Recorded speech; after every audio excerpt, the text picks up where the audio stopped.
अस्सलामुअलैकुम वरहमतुल्लाहि वबरकातुहू। उम्मीद है आप सब ठीक होंगे, खैरियत से होंगे।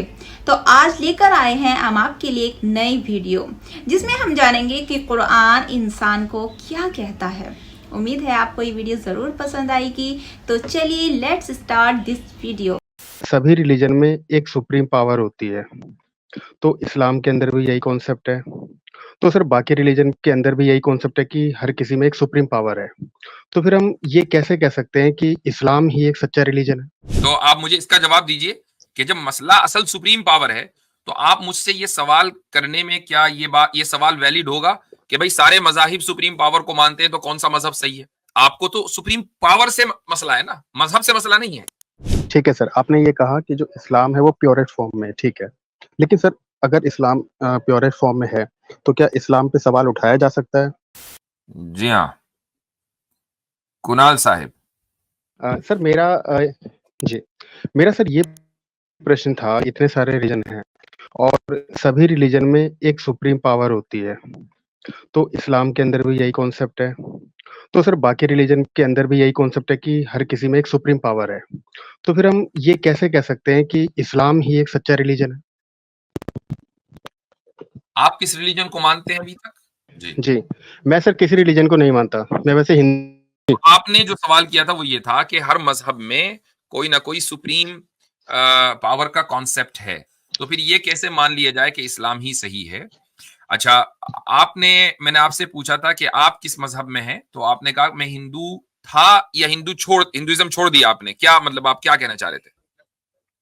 हाँ जी, मैं एक हिंदू ही हूँ, मतलब हिंदू रिलीजन की जो फिलॉसफी वगैरह वो सब है, वो सब मैं छोड़ चुका हूँ।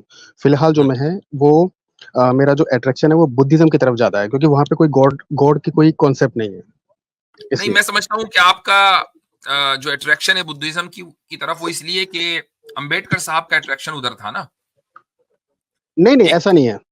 ऐसा नहीं है? ऐसा नहीं है, अच्छा। क्योंकि उसके उसके अंदर जो है ना कोई सुप्रीम पावर की कॉन्सेप्ट नहीं है।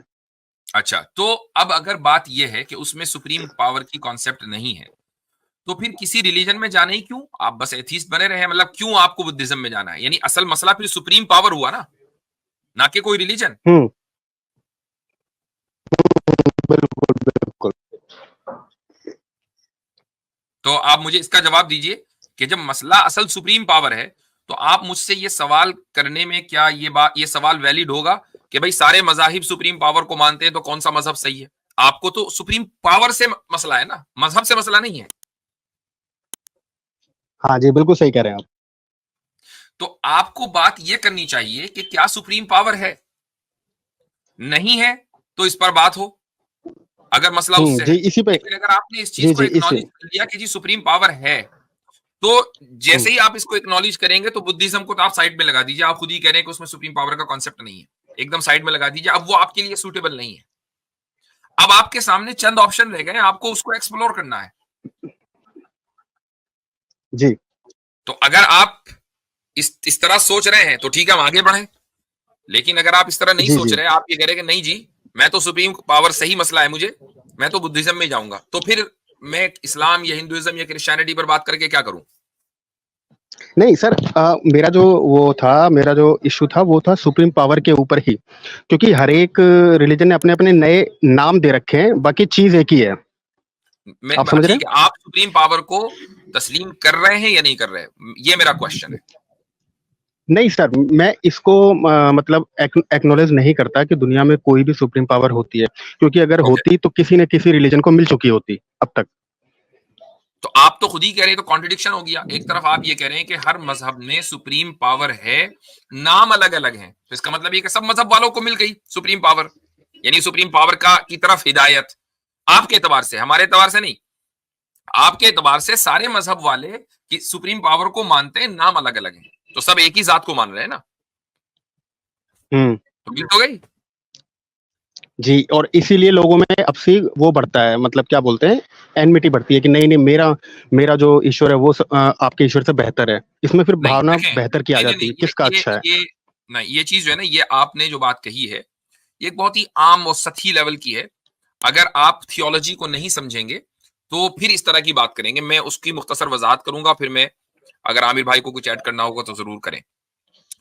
बात देखें ये है कि सुप्रीम बीइंग के ऊपर तमाम मज़ाहिब बिलीव करते हैं, जूडिज्म हो, क्रिश्चियनिटी हो, इस्लाम हो, इन तीनों को क्लब करके अब्राहमिक रिलीजन कह दिया जाता है, या यहां तक कि हिंदुइज्म हो और वगैरह वगैरह, ये सब जो है सुप्रीम बीइंग के कॉन्सेप्ट के ऊपर बिलीव करते हैं।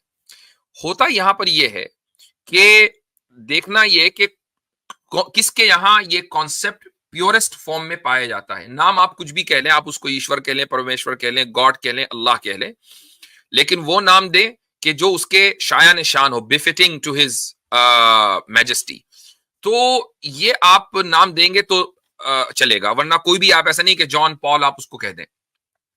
तो अब जो जिस मजहब में ये कॉन्सेप्ट अपनी प्योरेस्ट फॉर्म में पाया जाएगा वही मजहब सही होगा। आप उठाकर ऊपर से नीचे तक जितने भी मजहब इस्लाम को साइड में रखकर देख लें कि किसी मजहब में सुप्रीम पावर को यह कह दिया जाता है कि उसके अवतार आते हैं, यानी वो खुद जन्म ले लेता है। किसी मजहब में कह दिया जाता है कि वो उतर के सूली पे लटक जाता है, मर जाता है। किसी मजहब में कह दिया जाता है कि वो जो सुप्रीम बीइंग है वो ऐसा ही है जैसा कि इंसान, उसके हाथ पांव पैर यहां तक कि वो हरकतें भी इंसानी कर रहा है, उसके अंदर जज्बात भी इंसानी है। तो ये सारे के सारे जितने भी, ये जूडिज्म के अंदर बहुत कॉमन है, तो ये जो सारे के सारे कॉन्सेप्ट्स हैं ये प्योरेस्ट नहीं है सुप्रीम बीइंग के ताल्लुक से। और जो भी मजहब इस प्योरेस्ट फॉर्म को छोड़ देगा वो फिर क्वालिफाइड रिलीजन नहीं रह गया, वो रिलीजन नहीं रह गया कि जो अल्लाह ने इंसानियत की हिदायत के लिए भेजा है। ओवर टाइम क्या होता है कि कॉन्सेप्ट्स के अंदर बिगाड़ आ जाता है, ठीक है। तो इसीलिए अलग अलग मौके पर अंबिया आए, वरना इस्लाम का जो ये प्योरेस्ट कॉन्सेप्ट है यही सबसे पहले इंसान हजरत आदम को दिया गया था, हजरत नूह तक, हजरत शीस, उसके बाद हजरत नूह, फिर आगे चलकर बहुत सारे अंबिया आए, हजरत इब्राहिम, मूसा, ईसा और आखिर में रसूल अकरम सल्लल्लाहु अलैहि वसल्लम। तो ये जो अलग अलग अंबिया आए हैं वो इसलिए आए हैं कि ये कॉन्सेप्ट प्योरेस्ट का जो तौहीद का जो कॉन्सेप्ट है वो दिया गया, उसके अंदर तब्दीली आ गई, लोगों ने खुद अपनी तरफ से ऐड करना शुरू कर दिया, नए नबी की जरूरत हुई। अब जो कुरान करीम नाजिल हुआ, इस कुरान करीम ने किसी नए नबी की जरूरत को खत्म कर दिया। प्योरेस्ट फॉर्म में तौहीद जो है वो मौजूद है, और जिस मजहब के पास प्योरेस्ट फॉर्म में तौहीद होगी वही मजहब क्वालिफाइड होगा। जी ओके, ठीक है सर। आपने ये कहा कि जो इस्लाम है वो प्योरेस्ट फॉर्म में है, ठीक है, लेकिन सर अगर इस्लाम प्योरेस्ट फॉर्म में है तो क्या इस्लाम पे सवाल उठाया जा सकता है? जैसे इश्निंदा कानून है उसके हिसाब से आप सवाल नहीं उठा सकते इस्लाम पे, नहीं, लेकिन आप आपसे ये हिंदुइज्म किसने कह पे दिया कि सवाल, आप खुद सवाल उठा रहे हैं? आप इस्लाम के किसी भी कानून के ऊपर सवाल उठाइए। सवाल उठाने का क्या मतलब है कि कोई चीज आपको समझ में नहीं आ रही है आप सवाल करें।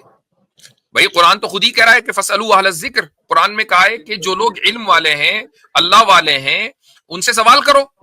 तो कुरान तो खुद सवाल उठाने की बात कर रहा है। कुरान खुद ये कह रहा है लअल्लहुम यतफक्करून लअल्लहुम याकिलून, जगह जगह कि भाई अपनी अकल इस्तेमाल करो। पता नहीं क्यों गौर फिक्र नहीं करते। ये जो लअल्लहुम यंजुरून लअल्लहुम यतफक्करून है, इसका मतलब क्या है कि भाई ये क्यों नहीं गौर फिक्र कर रहे हैं? आखिर क्या वजह है कि खुदा कह रहा है कि मैंने तुम्हें अकल दी, तुम अकल क्यों नहीं इस्तेमाल करते? आप अकल इस्तेमाल करेंगे तो सवाल उठाएंगे। जी गो अहेड। जी मैं भाई से, कुणाल भाई से बात करना चाह रहा हूँ। कुणाल भाई कैसे हैं? ठीक है जी, बढ़िया। जी जी कुणाल भाई, आपने एक बात रखी कि सुप्रीम बीइंग जो है ना वो सब रिलीजन मानते हैं, और फिर आपने कहा कि बुद्धिज्म नहीं मानता, और उसके बाद जो मुफ्ती साहब ने कहा कि चलो सारे मानते हैं, इसका मतलब है उनको मिल गया। तो आपने कहा इसीलिए उनमें एनिमिटी है, ठीक है ना, एक दूसरे से दुश्मनी है, क्रोध है, ऐसे ही है? जी जी ऐसे ही है। हाँ ऐसे ही है। इस्लाम according to the popular narrative Hindustan में कब आया? ये तो आप क्या नाम है, जो एक स्थाई अगर आप कहें तो बाबर के आने के बाद से 1526। बाबर 1526, यानी करीबन 600 साल पहले, राउंड अबाउट। बिल्कुल ठीक है। उससे पहले जो बौद्ध और हिंदू लड़ रहे थे वो किसकी वजह से लड़ रहे थे? इनमें तो आपस में वही था ना, क्योंकि बुद्धिज्म तो ईश्वर मानता नहीं और हिंदुइज्म मानता है, और जो बुद्धिज्म की शाखा है महायान, हिंदू और वहीं से हिंदुइज्म निकला है। अच्छा, हिंदू भी आपस में लड़ रहे थे। नहीं, हिंदू भी लड़ रहे थे, मगर चूंकि ये बुद्धिज्म को, सॉरी रुकिएगा, आर्गुमेंट थोड़ा कंस्ट्रक्ट कर लेते, क्योंकि बुद्धिज्म आपने एक्सक्लूड किया है एनिमिटी से, ये मानते हुए कि जिन सब के यहाँ सुप्रीम बीइंग माना जाता है वो लड़ रहे हैं, जबकि इस्लाम अगर निकल जाता है यहाँ से, यानी according to the popular narrative, तो बुद्धिस्ट और हिंदू आपस में लड़ रहे थे। उनमें एनिमिटी क्यों थी? सर जो महायान शाखा, सर जो महायान शाखा है ना बुद्धिज्म की, यही बाद में कन्वर्ट हो गई हिंदुइज्म में 8वीं सदी के बाद से, जब शंकराचार्य आए। उससे पहले तो हिंदुइज्म था नहीं, नहीं, ये हाँ तो 8वीं एग्जैक्टली सदी के बाद से आया ठीक है। है, ठीक है, ये अकॉर्डिंग टू आपका नैरेटिव है, वो उनका नैरेटिव कुछ और हम्म, है। वो ये कहते हैं वो हम्म, पहले से हैं, बुद्धिस्ट बाद में आया, वो इसलिए बुद्धिस्ट को या बुद्धा को, गौतम बुद्धा को क्षत्रिय खानदान से मानते हैं। वो कहते हैं कि ये उसी वर्ण से है जिसको श्री कृष्णा ने उत्पन्न किया था गीता के अनुसार। अब वो ये चाहे जितना भी आप ऐतिहासिक प्रमाण, वैज्ञानिक प्रमाण, इसमें नहीं जा रहे, एक पॉपुलर नैरेटिव को लेकर चल रहे हैं। अगर एनिमिटी सुप्रीम बीइंग के मानने के बाद होती तो फिर बुद्धिस्ट और हिंदुओं के अंदर कोई एनिमिटी नहीं होनी चाहिए थी, पॉइंट नंबर 1। दूसरा, एक 52 साल तक हिंदू रहे हैं स्वामी धर्मा तीर्था, उनकी किताब है हिस्ट्री ऑफ हिंदू इंपीरियलिज्म, बाद में बुद्धिस्ट हो गए थे, ठीक है, बाद में बुद्धिस्ट हो गए थे। ये वो अंबेडकर साहब का टाइम था जब उनका कन्वर्जन हो रहा था बुद्धिज्म की तरफ, टिल्ट हो रहे थे। हम्म, तो उन्होंने किताब लिखी है, पूरा एक चैप्टर बांधा है कि कैसे हिस्ट्री में ब्राह्मणिज्म और बुद्धिज्म का आपस में क्लैश हुआ। अब वो ये क्लैश एक्सप्लेन करते हुए कहते हैं कि अशोका और बुद्ध जो हैं उनको भी सामने आना पड़ा, अशोका कैसे लड़ा, शंकराचार्य जी के विरुद्ध में कितने लोग सामने आए, कैसे उन्होंने जनाब फलां युग के अंदर इतने बंदे मारे, इतने बंदे मारे, इतने लोगों को बुद्धिस्ट को मारा गया, यहाँ से निकाला गया। अब ये एनिमिटी जो है ये सुप्रीम बीइंग मानने वाले और सुप्रीम बीइंग ना मानने वालों के दरमियान है। इसका मतलब पता है क्या, ये मैं आर्ग्यूमेंट क्यों रख रहा हूँ? इसका मतलब ये है कि अगर हम मनुष्य जाति की, मनुष्य प्रजा को ऐतिहासिक तौर पर उनकी जांच करेंगे तो पता चलेगा कि आइडियाज की बुनियाद पर जंगें कम और पॉलिटिकल बुनियाद पर जंगें ज्यादा हुई हैं पावर की वजह से। यही चीज स्वामी धर्मा तीर्था ने बयान की है कि खुदा पर कोई विश्वास करता हो या ना करता हो, यहाँ लोग पावर के लिए, राजनीति के लिए, राजगद्दी के लिए एक दूसरे का कत्ल करते रहे हैं। यही वजह है कि बुद्धिज्म में भी हुआ बड़ी तादाद के अंदर। तो ये एक पॉइंट है जिसको समझना चाहिए कि सुप्रीम बीइंग के होने की वजह से एनिमिटी। अब दूसरा पॉइंट ले लेते हैं, एनिमिटी की वजह कैटेगोरिकल डिनाई के ऊपर तो हो सकती है। मिसाल के तौर पर सारे धर्मों के लोग, आपने भी माना और हम भी मानते हैं, एक सुप्रीम बीइंग को मानते हैं, तो उनके पास एक जगह पर सेंसस करके यूनिटी करने के चांसेस मौजूद हैं। यानी हम हिंदुओं को उनके शास्त्रों से दिखा सकते हैं कि एक खुदा की पूजा करो, हम क्रिश्चियंस को दिखा सकते हैं उनके शास्त्रों से, हम इस्लाम को दिखा सकते हैं उनके शास्त्रों से कि जनाब ये एक खुदा की पूजा करनी है, सब एक को मानते हैं, नाम मुख्तलिफ हैं, उनके इकट्ठे होने की भावनाएं मौजूद हैं। वेयर एज जब बुद्धिस्ट है, बुद्धिस्ट तो मानता ही किसी को नहीं, वो एक को भी नहीं मानता, वो अकेला तन्हे तना खड़ा होता है, वहां से एनिमिटी शुरू होने के चांसेस ज्यादा होते हैं। अब अगर कोई मान ले ये कहता है कि नहीं जी मैं इतना सीरियस नहीं लेता लाइफ को, तो सीरियस ना लेने की वजह उसका इंडिविजुअलिज्म है। अदरवाइज जब भी कभी बुद्धिस्ट पावर में आए हैं एनिमिटी हुई है, ये इतिहास इस चीज का गवाह है। बहुत शुक्रिया, थैंक यू। जी हाँ, जबरदस्त पॉइंट है। जी अच्छा, मैं एक चीज और मैं इसका इजाफा करना चाहूंगा कुणाल साहब। मान ले थोड़ी देर के लिए कि दो मुल्कों में जंग हो रही है, तो क्या आप ये समझते हैं कि दो मुल्कों में जब भी जंग होगी तो उसकी बुनियाद रिलीजन होगा? सर देखिए, जो दो मुल्कों में जंग होती है वो एक्चुअली में पावर के लिए ही होती है, लेकिन जो हमारा प्रश्न ये था कि जो डिवाइन पावर है, जो सुप्रीम पावर है, आखिर वो किस मजहब में है? मेरा सवाल ये था। ये तो हम फिर पॉलिटिकल में चले जाएंगे, काफी लंबी नहीं, डिबेट हो जाएगी ये देखिए, तो। डिवाइन पावर हम्म, तो वो किसी मजहब में महसूर लिमिटेड नहीं है। डिवाइन पावर इंडिपेंडेंट है। ऐसा नहीं है कि वो किसी मजहब में मौजूद है, वो इंडिपेंडेंट है, उसको एक्सप्लोर करना है। अब वो एक्सप्लोर वो करेगा जो डिवाइन पावर को उसके प्योरेस्ट फॉर्म के अंदर प्रेजेंट करेगा दुनिया के सामने, जिसमें जैसे ही उसने उस डिवाइन पावर को अपने जैसा समझ लिया या अपने को डिवाइन पावर जैसा समझ लिया, दोनों एतबार से उसने अपने आप को डिस्क्वालीफाई कर लिया। मैंने इसीलिए मिसाल दी कि वो डिवाइन पावर इंसान की शक्ल में इस दुनिया में मौजूद नहीं होगी, ये इंसान कभी डिवाइन पावर की शक्ल में नहीं जाएगा। मसलन कोई आपके यहाँ पैदा हुआ और आपने कहा कि जी यही पूजनीय है, हम तो इनकी पूजा करेंगे, तो आपने उसको वो डिवाइन स्टेटस दे दिया। या ये कि कहा कि खुदा नीचे उतर के सूली पे लटक गया, तो ये भी आपने उसको इंसानी स्टेटस दे दिया, जो कि इंसान लटकते हैं सूली के ऊपर, और उसको खुदा को अपने आप को पनिश करने की जरूरत ही क्या रही थी? खुदा को अगर फॉरगिव करना है तो फॉरगिव कर दे। तो ये है ना, तो प्योरिस्ट फॉर्म में किसने वो कॉन्सेप्ट दिया है? तो आमिर भाई ने जो बात कही वो ये कि आपने एनमोसिटी की बात की, एनमिटी की बात की कि रिलीजन की बुनियाद पर एनमिटी होती है, तो वो तो डिबंक हो गया। अब बात ये हुई कि किस मजहब का पैगाम सबसे जबरदस्त है, उसको आपको देखना है कि प्योरिटी या प्योरेस्ट फॉर्म में तौहीद कौन पेश कर रहा है। सिंपल। चलिए ठीक है सर, आपने ये मैं मतलब मान समझता लिया हूँ कि कोई मतलब हाँ मैं समझता हूँ कुणाल सुप्रीम साहब पावर होती है। मैं आपको एक सजेशन देता हूँ। सजेशन ये है कि आप ये देखें कि इस दुनिया के लिए डिवाइन पावर का या सुप्रीम पावर का होना जरूरी है या नहीं। अगर तो ये दुनिया इटर्नल है, इसका कोई आगाज नहीं है और यहाँ पर सब काम आप यानी ये कह रहे हैं कि ये सब इत्तेफाकात है, ये कोइंसिडेंस है कि इंसान बन गया, कोइंसिडेंस है कि जानवर बन गए, कोइंसिडेंस है कि सूरज चांद सितारे बन गए। इतना कॉम्प्लेक्स सिस्टम जो है ये कोइंसिडेंसेस के नतीजे में है और आप इसको फैक्चुअली साबित कर दें तब तो आप ठीक है मान लीजिए कभी सुप्रीम बीइंग की जरूरत ही नहीं है। लेकिन अगर आप इसको फैक्चुअली साबित नहीं कर सकते, बस ये एक तरह का वहम है, एक ख्याल है, एक थ्योरी है, बल्कि थ्योरी भी नहीं कहना चाहिए, हाइपोथेसिस है कि ये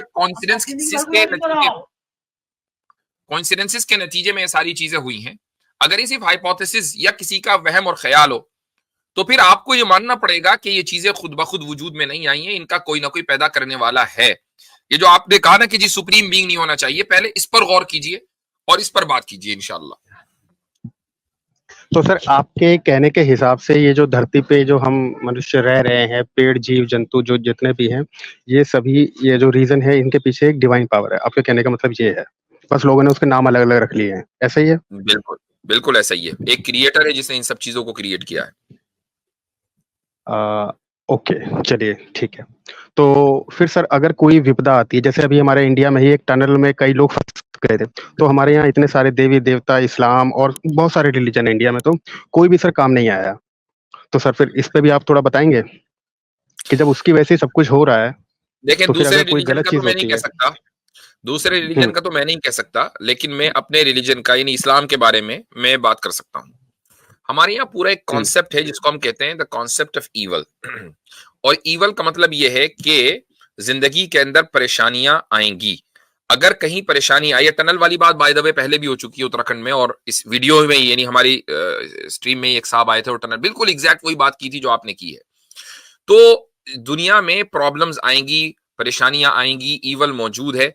वो इसलिए मौजूद है ताकि आप उस ईवल को रिकॉग्नाइज करके खैर को यानी वर्च्यू को अप्रिशिएट कर सकें। इमेजिन करें कि अगर दुनिया में सिर्फ और सिर्फ उजाला होता, अंधेरा न होता, तो उजाले को आप कभी भी अप्रिशिएट न कर पाते। दुनिया में अगर बीमारी न होती तो आप अपनी हेल्थ को कभी भी अप्रिशिएट न कर पाते। बीमारी है तो जब हम हेल्थी होते हैं तो उसको अप्रिशिएट करते हैं, अंधेरा है तो रोशनी को अप्रिशिएट करते हैं, बुराई है तो अच्छाई को अप्रिशिएट किया जाएगा। ये इस दुनिया का कानून है। इस कानून के ऊपर यानी हम खुदा को पहचानते ही इस बात से हैं कि खुदा ने इस दुनिया के अंदर दो चीजें ऑपोजिट रखी हैं और इसके बावजूद ये दुनिया कोलैप्स नहीं हो रही है बल्कि चल रही है। अगर ये वैसे ही खुद ब खुद मान लीजिए, तसव्वुर करें, ये कोइंसिडेंसेस का नतीजा होता कि भाई तो अब इस दुनिया में सिर्फ एक ही तरह के कोइंसिडेंसेस होते हैं ना, बस खैरी खैर होती है, ईवल ईवल होता। ये क्या कि दोनों निजाम मौजूद हैं और दोनों कॉन्ट्रडिक्टरी हैं और दोनों चल रहे हैं और दुनिया आबाद है। तो ये कोई ना कोई ऐसा है कि जो इस निजाम को कायम किए हुए है। ये खुद से अगर चलेगा तो कोलैप्स हो जाएगा। अगर दो ऑपोजिट फोर्सेस टकराएंगी तो एक ना एक गालिब हो जाएगी और दूसरी मगलूब, दूसरी डिफीटेड हो जाएगी। तो सर यही सेम आर्गुमेंट तो ये जीसस वाले भी देते हैं और हमारे हिंदू भाई भी यही देते हैं सर आर्गुमेंट कि कोई ना कोई तो है पीछे दुनिया को चलाने के। सेम यही आर्गुमेंट देते हैं सर वो भी। तो फिर हाँ, उनका खुदा बेहतर क्यों ना मान यही देते हैं। लेकिन मैंने जैसे अभी कहा कि मैं एक बात को बार बार रिपीट नहीं करना चाह रहा हूं कि आर्ग्यूमेंट देने से कुछ नहीं होता। आप ये तो मान रहे हैं कि कोई ना कोई है, लेकिन वो जो है उसको आपने अपने जैसा मान लिया। भाई ईसाई जो है क्या करते हैं, वो कहते हैं कि जी वो जो है ना, जो जिसने बनाया है वो खुद उतर कर आ गया और सूली पे लटक गया। वो जो हिंदू है वो कहते हैं कि वो जो है वो एक मर्तबा नहीं 10 मर्तबा आया कभी, और आकर कभी वो रासलीला कर रहा, कभी कुछ कर रहा है, कभी कुछ। अभी इमेजिन करें कि वो न सिर्फ ये कि इंसान बनकर आया बल्कि उसने आकर फिर वो हरकतें की कि जो आम इंसान नहीं करता। तो आपका जो concept of oneness of God है या oneness of the supreme being है वो प्योर कहां रहा? अच्छा, मैं इनसे मेरे ख्याल से बड़ी जबरदस्त बात हो गई और उन्होंने शुक्र है इन्होंने टनल की मिसाल दी, वरना कोई बच्चे की मिसाल देता था, कोई कहाँ की मिसाल देता है। तो है तो बात वही है जिसको आपने बड़े जबरदस्त एक्सप्लेन किया। कुणाल भाई मैं एक चीज पूछना चाहता हूँ, आप ये जो सारा सिस्टम है सुप्रीम बीइंग को हटाते हैं, तो अगर मैं आपकी दृष्टि से इस सृष्टि को देखना चाहूँ, इस नेचर को देखना चाहूँ, तो आप यानी मिसाल के तौर पे मैं यही थोड़ा सा सेम इंटरप्ट चीज। करूंगा कुणाल भाई, जब आपसे बात हो रही है ना तो जरा सा म्यूट कर दीजिएगा। पीछे ओके कुछ ओके ओके सर। गुफ्तगू चल रही है बड़ी गंभीर आपके बैकग्राउंड में जी। हाँ, पीछे कुछ और ही टॉपिक चल रहा है। अच्छा, तो अब ये है कि मैं आपकी दृष्टि से अब देखना चाहता हूँ, यहाँ से जो एक्सप्लेनेशन आ गई, और ये याद रखें कि अगर एक्सप्लेनेशन सिमिलर हो तो यही वो पॉइंट बताती है जो सुप्रीम बीइंग की टीचिंग्स मौजूद हैं। उसका मतलब ये नहीं है हमारा इख्तलाफ दूसरे रिलीजन के साथ उन डिटेल्स के अंदर है जहां वो कॉन्ट्रडिक्ट करते हैं ओरिजिनल फिलॉसफी के साथ। मानो जैसे वो ये कहते हैं कि सुप्रीम बीइंग है, वो अकेला है, फिर उसी को इंसान की शक्ल में लाते हैं, उसी को जीवन मरण के चक्रव्यूह से गुजारते हैं, उसी को दुख और रोग पीड़ा दोष से गुजारते हैं। यहां से हमारा इतराज शुरू होता है। तो इसीलिए बाज टॉपिक्स पर सिमिलर एक्सप्लेनेशंस का होना ये जरूरी नहीं है कि कहा जाए कि जी आपके पास यूनिक क्या है। इस्लाम ने कभी ये नहीं कहा। इस्लाम तो खुद ये कहता है कि दुनिया के हर चप्पे चप्पे के ऊपर लोग पहुंचे और अल्लाह की तरफ से उन्होंने पैगाम पहुंचाया। अच्छा, वापस आ जाते हैं। मैं अब आपकी दृष्टि से दुनिया को देखना चाहता हूँ।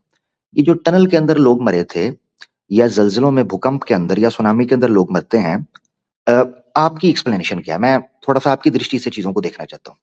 कुणाल भाई, आप क्या एक्सप्लेन करते हैं? सर देखिए, ये तो सारे नेचुरल फिनोमेनन है, इनके पीछे तो नेचुरल वो होते हैं, कॉज होते हैं। हाँ, जबरदस्त। यानी आप ये कहना चाह रहे हैं कि ये वाकयात जो हैं नेचुरली ड्रिवन हैं और फोर्स्ड हैं। नेचुरली ड्रिवन है, क्योंकि अगर ओके, धरती की दूरी सूर्य से थोड़ी आगे पीछे हो जाती तो कुछ नहीं होता। Thank you, very good. तो ये इस नेचर को इस तरीके से जैसे ये है और एक कांस्टेंट वे के अंदर बिहेव कर रही है कि सर्वाइवल भी हो रहा है, डिस्ट्रक्शन भी हो रही है, बट सेम चीजें जिस तरह मुफ्ती साहब ने कहा, एग्जिस्टेंस और destruction at the same time parallel चल रही हैं। ये फ्रीक्वेंसी सेट कैसे हुई, इसको थोड़ा सा मैं जानना चाहता हूँ। अब इसके पीछे सर मतलब सेट कैसे हुई, और ये तो अब चल ही रही है रिसर्च की, कैसे हुआ, क्यों हुआ, ये सारी चीजें। नहीं, देखिए रिसर्च चल रही है साइंस में, बुद्धिज्म में नहीं। बुद्धिज्म में तो रिवील हो गया ना। हाँ, वो बुद्धिज्म ना, जिधर आप जा रहे हैं उसकी बात। हाँ, ओके। जी जी, समझाएं। इसकी मिसाल और दे दूं आसानी से। एक भूकंप हाँ, थोड़ा आता है, मतलब सिंपल एग्जांपल बताएं, सिंपल एग्जांपल थोड़ा। हाँ, सिंपल एग्जांपल बताता हूँ। नेचुरल जो चांस होता है ना, वो नेचुरल फिनोमेना से बाहर नहीं निकलना चाहिए। यानी उसकी एक्सप्लेन चांस को साइंस भी ये मानती है कि वो नेचुरल लॉज के अंदर फ्लोट करता है, कभी उससे बाहर नहीं निकलता। इसीलिए उनको फिजिकल कांस्टेंट्स या कॉस्मिक कांस्टेंट्स के तौर पर लिया जाता है फिलोसफी ऑफ साइंस के अंदर।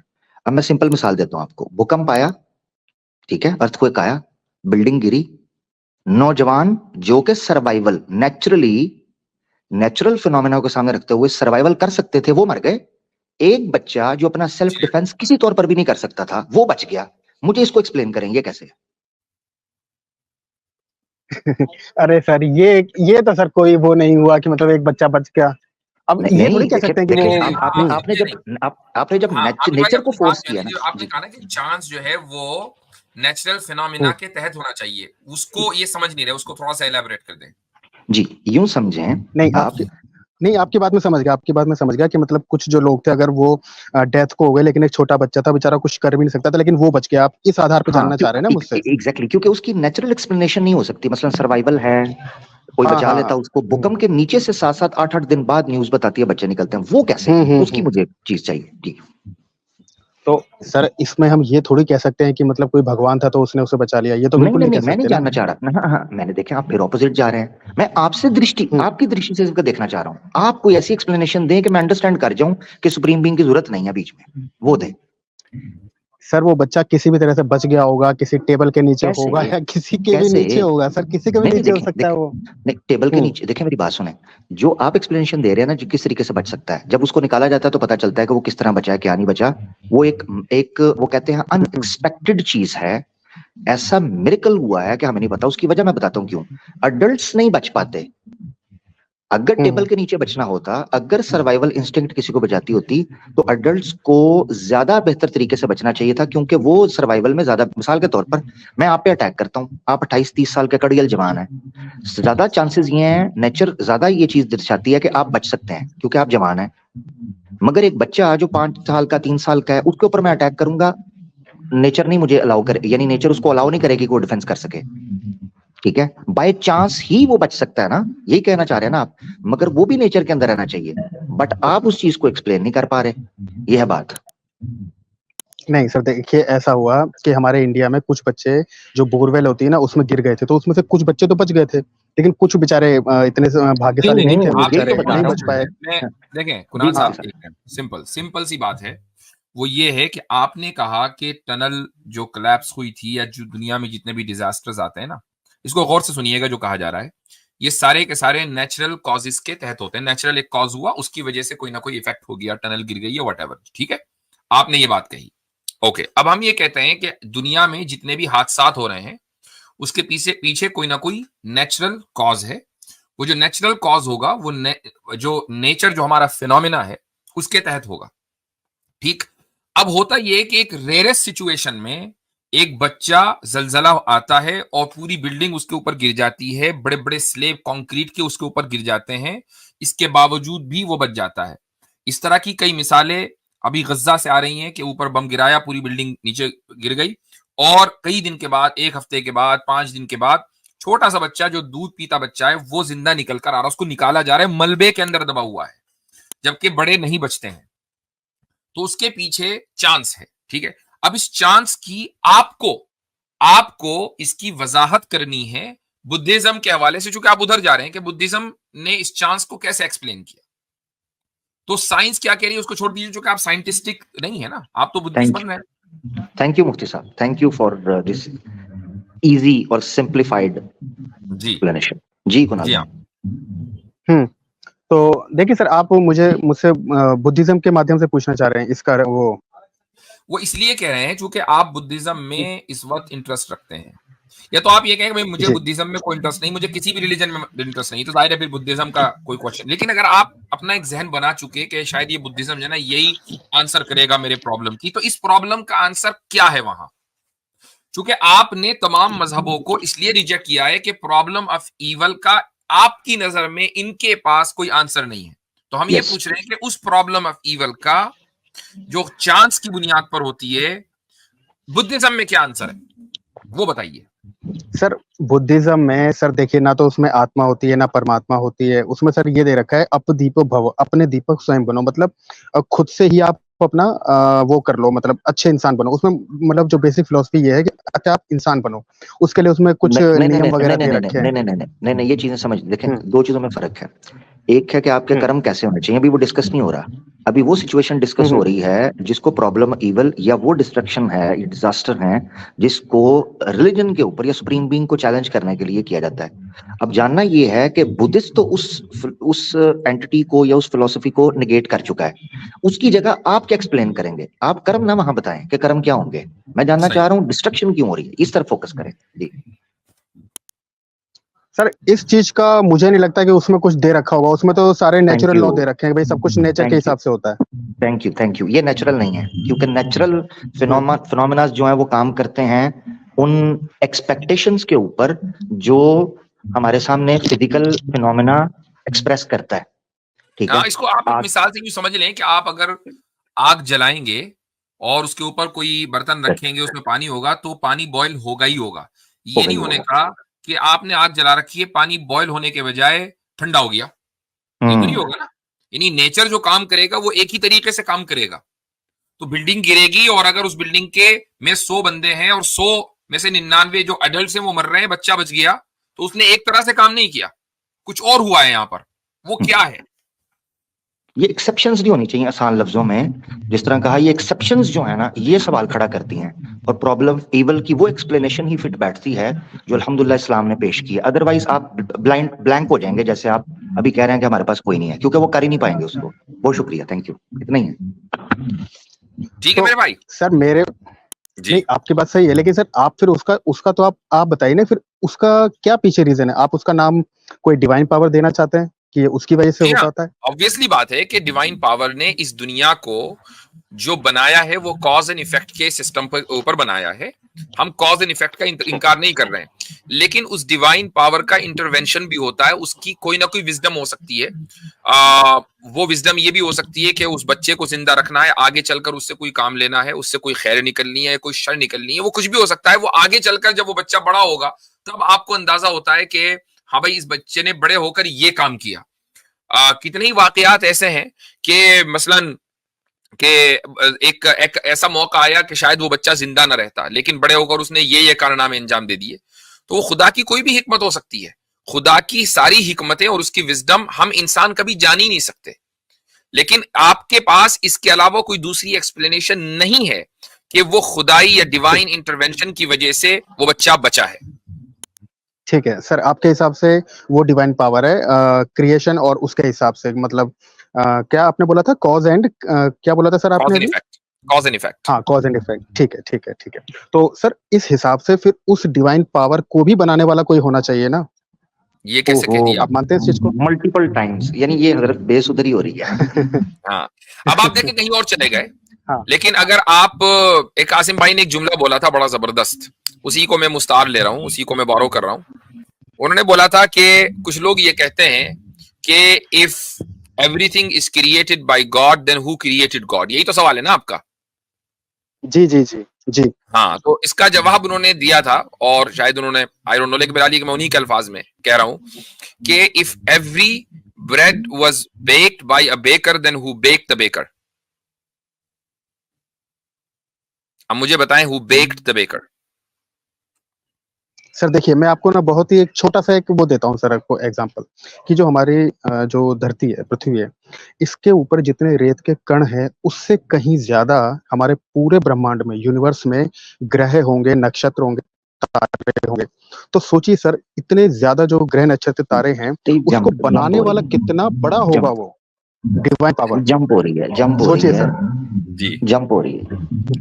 अच्छा चलिए सर, ये अच्छा वो सर इसके ऊपर बहुत बार आप जवाब दे चुके हुए हैं कि क्रिएटर का क्रिएटर क्यों नहीं हो सकता। हम उस फिलॉसफी में क्या है, मेरे ख्याल से वो आप देख लें तो कुणाल भाई समझ आ जाएगी। हाँ ठीक है। अब देखिए कुणाल भाई, आपसे इतनी लंबी गुफ्तगू हुई ना, वो सिर्फ ये कि आपके हम जहन को थोड़ा सा खोलें कि दुनिया में और भी बहुत कुछ है, आप जिस तरफ चल रहे हैं गलत चल रहे हैं। ठीक है, अच्छा ठीक है सर, चलिए काफी अच्छी गुफ्तगू हुई। तलाश में रहें। आई नो कि बहुत लंबी गुफ्तगू, just listen, hear me out, कि अब बहुत लंबी गुफ्तगू नहीं हो सकती क्योंकि और भी लोग हैं। मैं सिर्फ लास्ट में जो कमेंट कर रहा हूं वो ये कि आपको सिर्फ ये बताना मकसद था कि जिस रास्ते पर आप चल रहे हैं उस रास्ते पर आपके मुश्किलात का हल आपको नहीं मिलेगा। थोड़ा सा जहन को खोलें और ये गौर करें कि इस दुनिया में क्या सर्वाइवल या वजूद, सर्वाइवल छोड़ दीजिए, वजूद, एग्जिस्टेंस जो है वो सुप्रीम बीइंग के बगैर पॉसिबल है या नहीं है। इस बारे में गौर करें।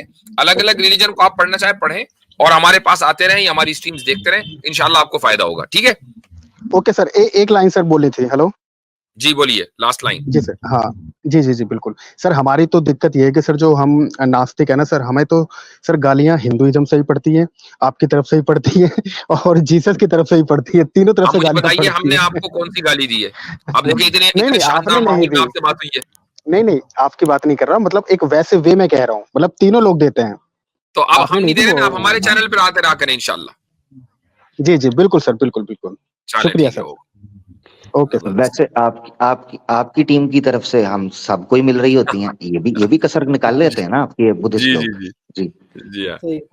तो ये थी आज की हमारी वीडियो। उम्मीद है आप सब ने इस वीडियो से कुछ ना कुछ जरूर सीखा होगा, कुछ ना कुछ जरूर जाना होगा। उम्मीद है ये वीडियो आपके लिए यूजफुल रही होगी। तो वीडियो अच्छी लगी हो तो वीडियो को लाइक जरूर करना और हमारे चैनल को सब्सक्राइब जरूर कीजिएगा।